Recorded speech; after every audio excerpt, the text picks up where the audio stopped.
Let's introduce now our first keynote speakers. Liz, will you be going first or Stan? Liz? Liz is an assistant principal at American Heritage School. She is our admissions director and assistant principal for grades 7 through 12. She is a granddaughter of H. Verlin Anderson, one of the founders of American Heritage School, and someone who has been she is a graduate of American Heritage School, one of our alumna. So a true honor and a pleasure to have Liz be with us and teaching us today a little about the history of the school itself.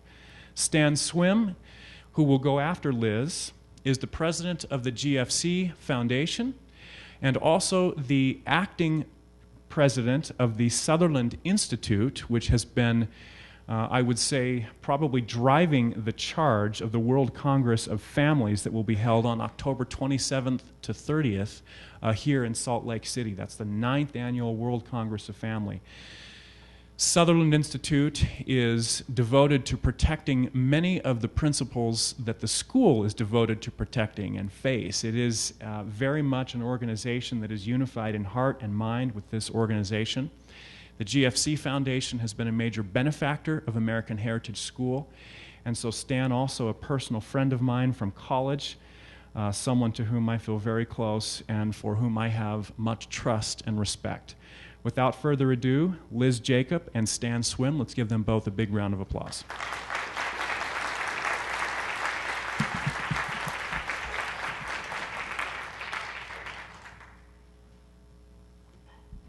Thank you. It's a pleasure to speak to you this morning. As Grant was reading some of those essays from graduation, I was reminded of a quote that is at the beginning of one of our videos on the history of the school. It's a quote from Elder Holland. He says, "The leaders in those ages past were able to keep going not because they knew that they would succeed, but because they knew that you would." I feel it's a great responsibility and privilege to talk to you a little bit about the history of American Heritage this morning and the sacrifices that have been made so that we could be in the position that we are today at the school. The history of American Heritage actually begins with the beginning of BY Academy. And probably many of you remember hearing of President Brigham Young meeting with Carl G. Mazur and asking him to establish a school that brought the Spirit of God into everything that they teach. A quote from that meeting that has been passed down is when President Brigham Young said, "Brother Mazur, I want you to remember that you ought not to teach even the alphabet or the multiplication tables without the Spirit of God. Not that every teacher should be teaching religion constantly in their classes, but that every teacher would keep his subject matter bathed in the light and color of the restored gospel." And so with that charge of keeping every subject matter bathed in the light and color of the restored gospel, in 1876, we have the founding of Brigham Young Academy. And then in 1903, there was a creation of an upper campus and a lower campus. And many were involved that were involved in the founding of that school. They attended that school, or their children attended that school. On a side note, I was recently down on BYU campus visiting the lower campus and hearing stories about how they used to keep cougars there in cages because they were the mascots. And sometimes those cougars would get out. And then they were dealing with quite a thing, I think. But it's an interesting thing to think about the history and the sacrifices of those who gave so much. They literally gave everything they personally possessed in many instances so that we could have the founding of Brigham Young Academy.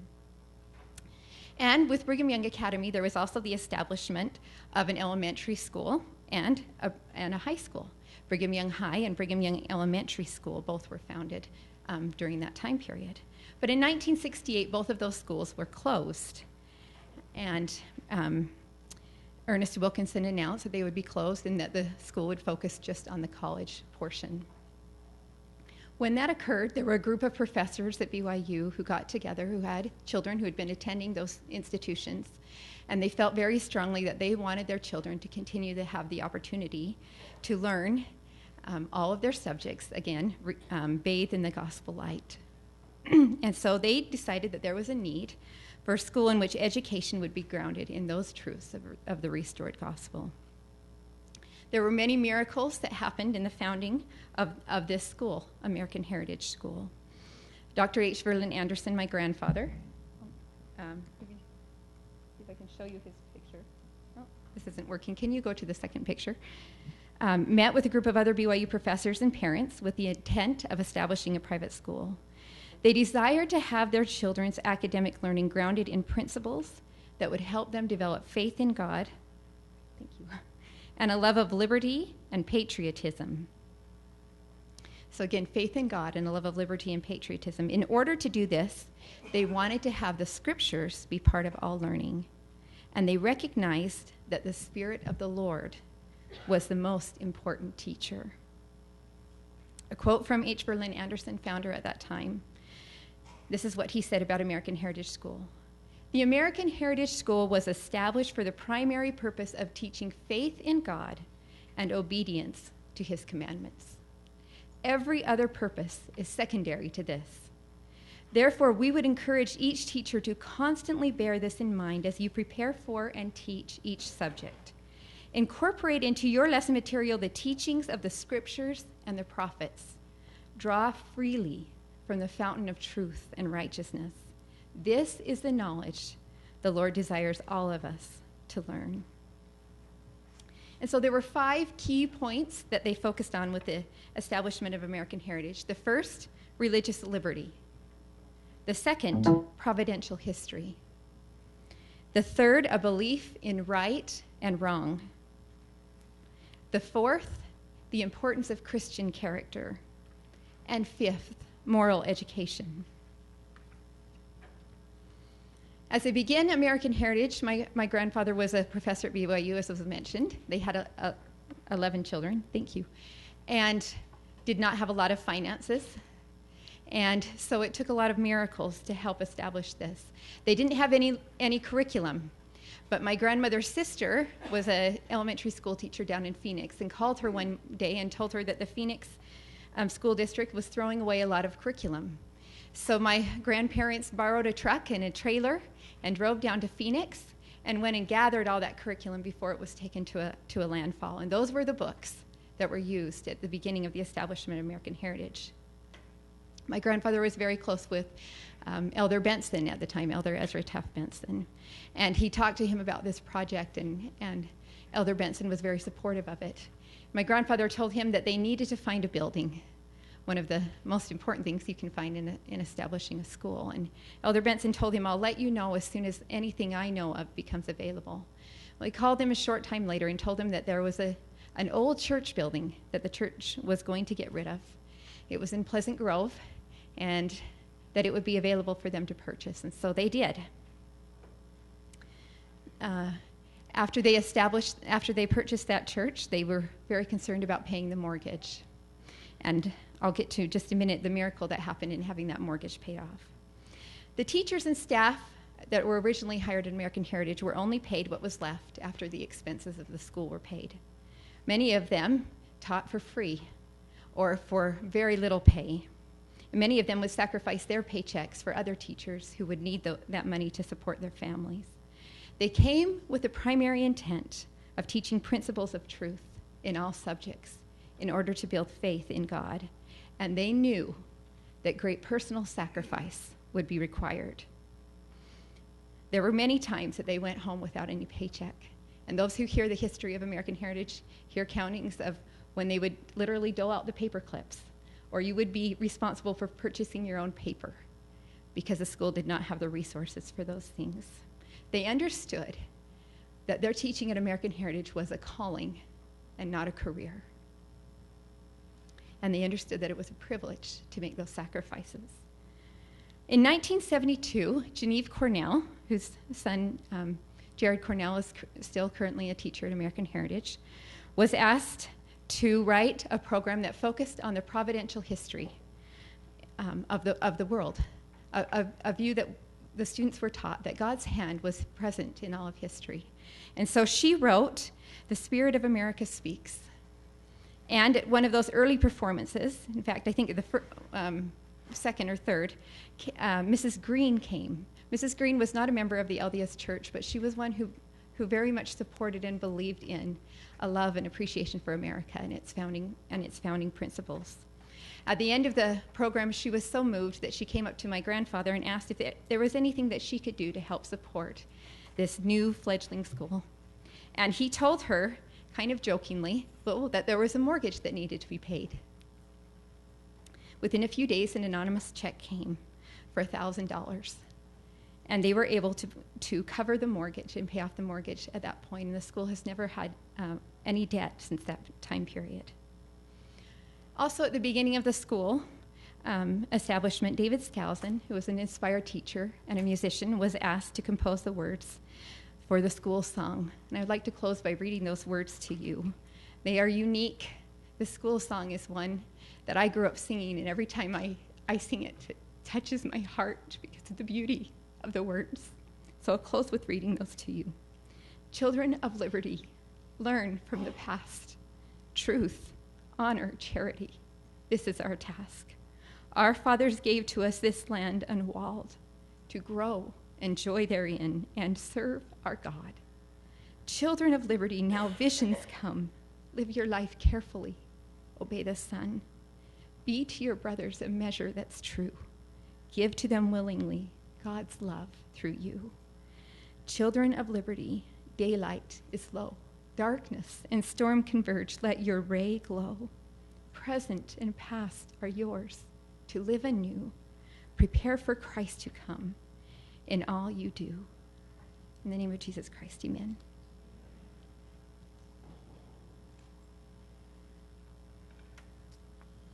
Good morning to all of you.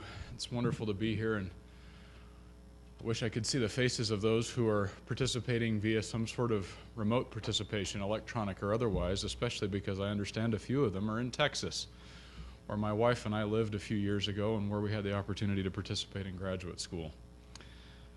Texas is not just a place, as they'll tell you, it's a state of mind. But so is this. And I'm humbled this morning by the realization that here in this room are people who are probably in the stages of making some of the same sacrifices that have been made to put this school where it is today. You know, if you're starting a school from scratch, what an overwhelming job that is. Why do it? Because it can be thankless for a long time. Why bother? Well, of course, we know what the answer is. It's because of what we believe about the worth of souls. And we all have a special sense for the worth of the souls that those few that God entrusts to each of our families. And it's that feeling that makes us willing to do whatever it takes to prepare those children for the work that the Lord has for them. And that's why all of us are here. Liz and I have known each other since we were both children. But that's not where the connection between her family and my family began. It began the year that BY High and BYU Elementary School, whatever they called it at that point, were closed, 1968. When my father, as a young student at Pomona College, decided that he'd had enough of the sexual revolution of the 60s, of all the chaos and nonsense, and if you know your history, you can make a very long list of what went wrong in 1968. In fact, one of the only bright spots that really came out of that year, at least at a national historical level, was when 3 astronauts decided to read from the book of Genesis as they orbited the moon right around Christmas. And they got grief for that in 1968. Sorry, I'm getting signs I need to speak up a little bit. I'll try and put the mic closer. Okay. But in that year, Dad came from California, came to BYU in the summer, and found what he had been looking for in terms of a place where there was, in his dad's terms now, a sparkling array of Christian realities, something that you could latch onto, something you could tell in your mind and your heart was real. He joined the Church of Jesus Christ of Latter-day Saints, had the opportunity to be taught as a college student by Verlin Anderson and by another professor, Reed Bankhead, who was a Book of Mormon professor at BYU and later became Dad's father-in-law. So that turned out very well.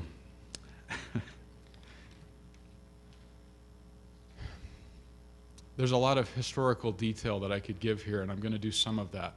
But before I go down that general direction, I want to start by picking out a very particular word. Word studies have a special place in the curricular methodology at American Heritage, as you'll find out over the next couple of days. And the word that I'd like to talk about is one that we say every time we say the name: heritage. What is a heritage? Take that word apart, literally. What is it? It is a gift that I or you purchase with our own labor so that we may give it to someone else, not at any cost to them, but as a gift for them to build on. That's a heritage. It's selfless. It's forward-looking.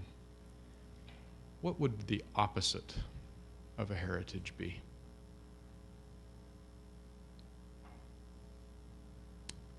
Think about it from the root word perspective. The root word, the beginning root of heritage, eri, it's the same root from which we take the word heir, as in your heirs, those to whom you will bestow a heritage.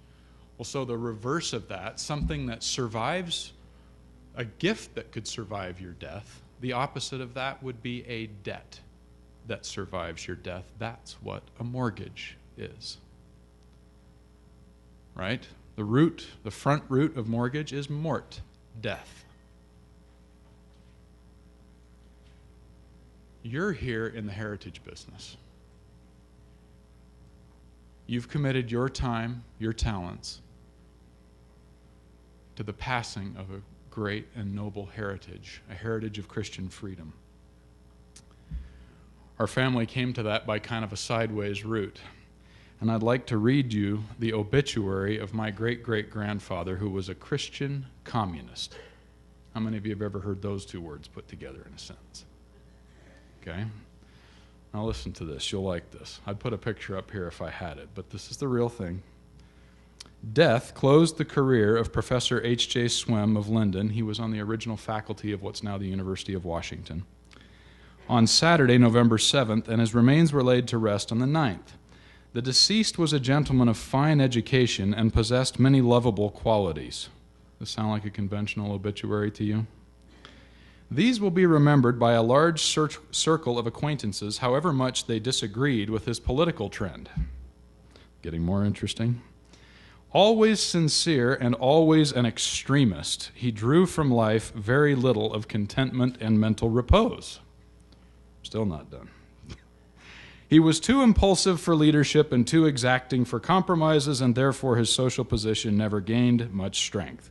He was a man too full of oil and too slim of wick to make a flaming beacon. You can't make this stuff up. His being carried on a stretcher to the polling booth 3 days before his death to vote for William Jennings Bryan, one of the first great progressives, was a pathetic evidence of devotion to his convictions. Never our friend, nor yet our enemy, hail and farewell. Anybody want that obituary when it's your turn? Henry Jackson Swem was a Christian. He wrote his doctoral dissertation on communism as articulated by Christ in the Gospels. So we can learn a few things from this example, right? Henry didn't have the benefit of the 20th century's experiments in these things to understand some of what we know now. But you can learn from his example that one can be principled, scriptural, and sincere and still be mistaken. The next one. You can hear from this obituary that people did like him even if they didn't know quite what to do about him, right? Love, principles, and sincerity and integrity are ingredients for leadership, but they're not the whole recipe. And third, humility really needs to be a part of our convictions and our public service. Against this, or beginning from this backdrop, over a couple of generations, Dad's family sort of left the Christian communist thing behind. And by the time Dad was a young man, his family were very involved in preserving and protecting the heritage of American liberty. One of the organizations that they got to know just north of where they lived in Carmel, California, up in the San Francisco Bay Area, was an organization called the Foundation for American Christian Education. And they began to support and help that organization acquire books and materials, primary sources.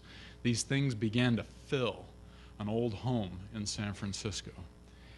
And it is from those documents and many others they were able to acquire that the curriculum for the Foundation for American Education was built. But that curriculum and that involvement with FACE would not converge with what's happening here at American Heritage for 30 years.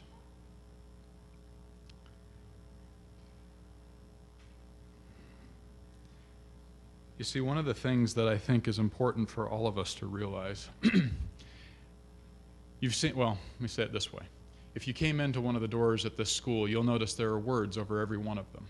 One of the phrases that's over one of those arches is self-government.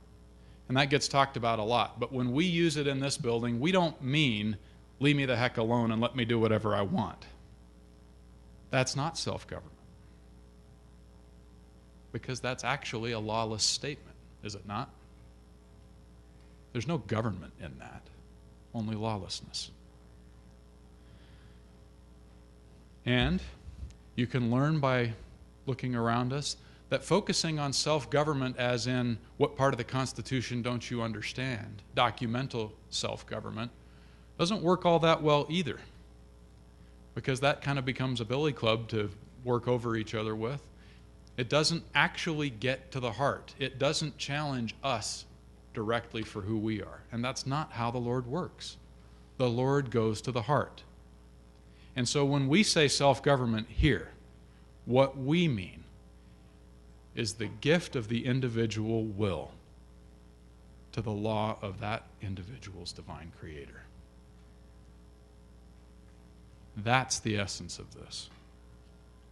And the FACE tools, as they developed over the years, really were the best thing that we've been able to find in this institution, the best pattern for teaching that, turning that into a methodology and helping explain and build in young people the character to submit themselves willingly to the laws of God and reap the blessings that would come from that act of submission. Dad became involved with the school in the early 90s as my younger sisters had the opportunity to attend here, and he and Mom became supportive and involved. And they realized that it was important to build a community around this school. And again, those of you who are coming here from places other than the Wasatch Front or Utah County, you know how hard it is to build a new school and what role the community takes. We need each other. It's a group project. Okay? The Mayflower was not a one-person voyage. There's a reason for that. In his work at American Heritage in the late 90s, Dad eventually found a statement of philosophy for this school that had been articulated by Verlin Anderson. In the school's struggle just to keep the lights on and everything going, there were a few things that needed to be sharpened at that point, and that statement of vision from Verlin Anderson is the base matter for the school's mission statement that you read today. I hope you'll have a chance to read that. It is worth your time. I want to make a couple of points here that are, at least for my purposes here, specific to this school, but they don't have to be. If you're listening to me from someplace else, these statements could apply to your endeavor just as well as they do this one. But this is not a market-driven school. Okay? It's a mission-driven school. When you read that mission, that's the bar, that's the benchmark. And it's up to us as a community to deliver results worthy of that mission. Not for us to poll test and figure out what we ought to be teaching just to make ourselves more popular.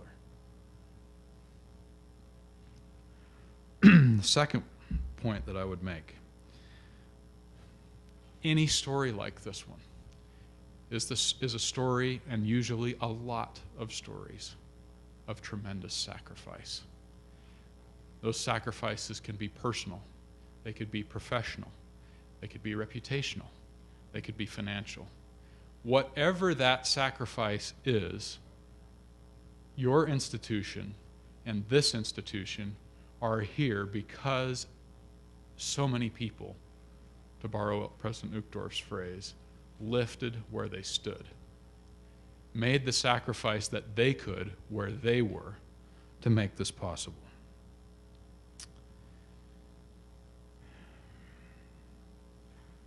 If you'll pardon me, I want to read a few comments here so that I don't mistake my own words, but a couple of points that I want to say in closing. Grant talked about FACE as a restoration-oriented organization. There is a restoration afoot in education. We're realizing, at a time when perhaps at a national level it's becoming easier to reduce things to numbers and stats and try to put everybody into the same mold, just like Henry Ford would give you any color of car you wanted as long as it was black. Okay? So that idea from cars 100 years ago is resurfacing in education. But we each know in our hearts that that doesn't fit with our God-given divine identity as unique sons and daughters, begotten sons and daughters of God. You could see the restoration response as one reaction to the flowering of the trends from Enlightenment humanism to progressivism and socialism. You could argue that those trends found an American toehold in the never-ending argument over man's true nature and how to build a nation consistent with that nature. This argument our nation's founding addressed, but never extinguished. History shows that it was not Jefferson, nor Hamilton, nor Madison, but Adams, who understood man's true nature best. And no one can doubt that Washington exemplified man's nature at its best. In God's wisdom, no one of these men completely won the argument. But the result of the debate was a new system that integrated Christian truths of human nature better than any system before or since. Never in American history has the question of man's nature been treated as a truly settled question.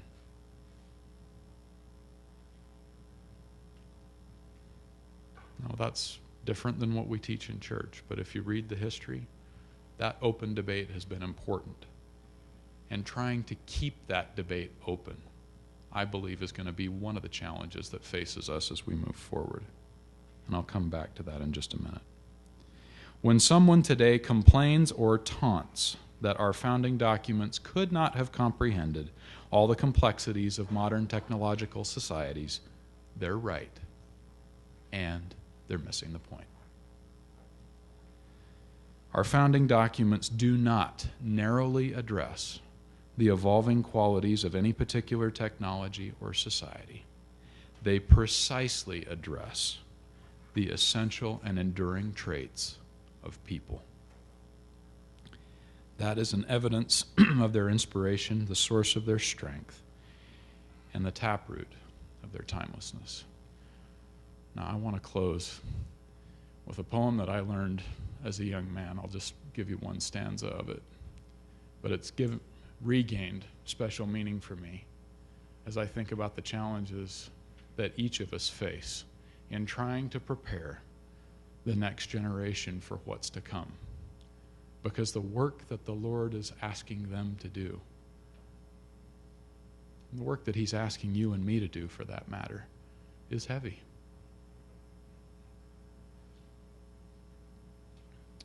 So not too long ago, about a century ago, a Protestant minister wrote these words, the closing of 3 stanzas. Be strong.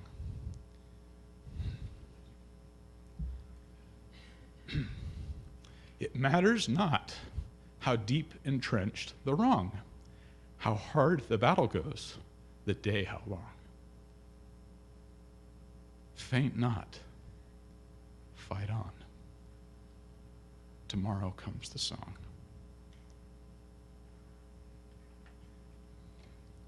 That's my witness. That's the story of this institution, and my prayer is that it will be your story. In the name of Jesus Christ, amen.